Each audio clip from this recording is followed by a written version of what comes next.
Hey everyone, Adam from the Dust here. So yesterday I did a little snippet.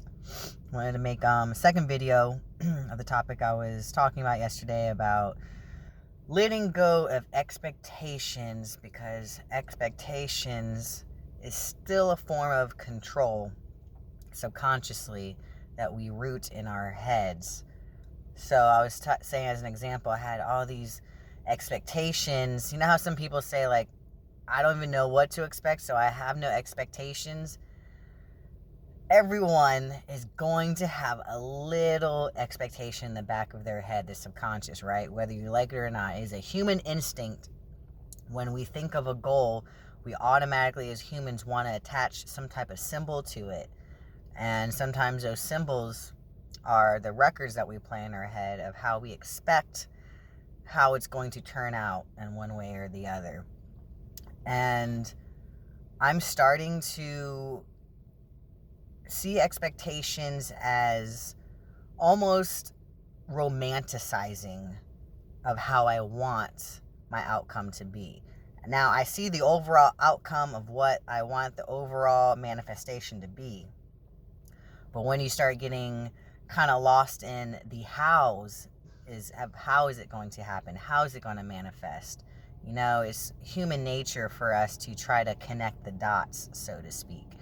And most of my magical workings, I've noticed that once you do your working, you know, I like to say, just walk away from it and let it be in the universe's hands, right? That the more you keep thinking of how is it going to work, you got to this is a team effort, right? With you and the universe, and you have to give it up, so to speak. You know, they say give it up to spirit. Literally give up the manifestations, and you have the intent in there. You visualize the outcome, right?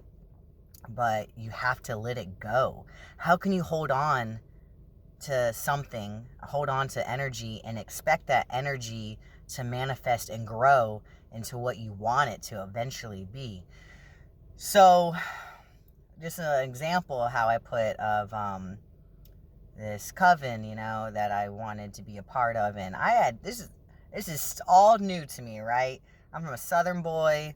I've only lived here for a couple years, and I had no idea of what to expect from a coven. But I did have expectations in my head about how I wanted it to go.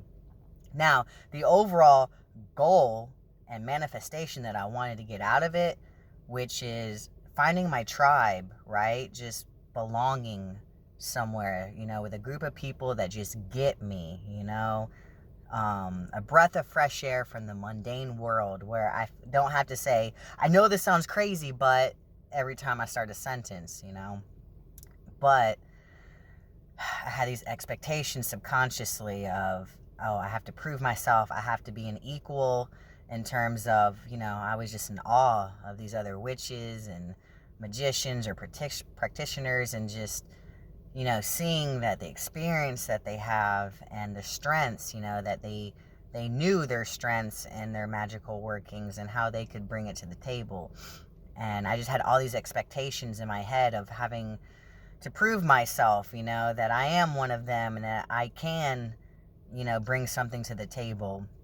And I guess subconsciously I had the expectations of what I would see in the movies, how some covens would get together and, like, one person was in charge of, like, the north, east, southwest, or they represented the different elements, or one was really good with spirit communication, but one was a good herbal witch. One had a particular practice, you know, and I had all these expectations, and I was just tiring myself out, feeling I had to catch up. And then I realized that I was romanticizing it, right? And the more you romanticize an outcome, a manifestation that you want, you're hindering it in a way, right? You're still holding on to it. So I really wanted to make a video of expectations still being a sense of control subconsciously. And when you know yourself truly, and obviously the universe knows itself, like, come on, you know, it's the great all. It's a sense of mutual respect and mutual confidence in both. And remember that sometimes when you subconsciously have expectations of what you want your overall manifestation to be, that you're still trying to control the overall outcome. Expectations are linked to the hows. How is it going to be manifested? Because we're romanticizing it in our head. And lately, the more that I go to these meetings, I realize that I am getting that overall manifestation of finding my tribe and belonging. But the universe figured out the hows for me, and they literally gifted me that manifestation and completely erased my expectations of what I was expecting. And I realized that it was for my own good, like they gave me what I needed. They saw my want, but the how to get to my want, the journey of it, is what I needed.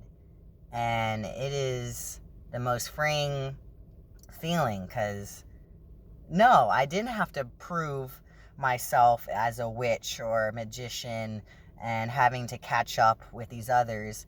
It's honestly just being yourself, being around people that you are forming a bond and a connection and a love with, and just exuding that with each other. And I don't have to have it all figured out, right? I could see that the universe was nudging me to connect. That's what I was longing for, is connection.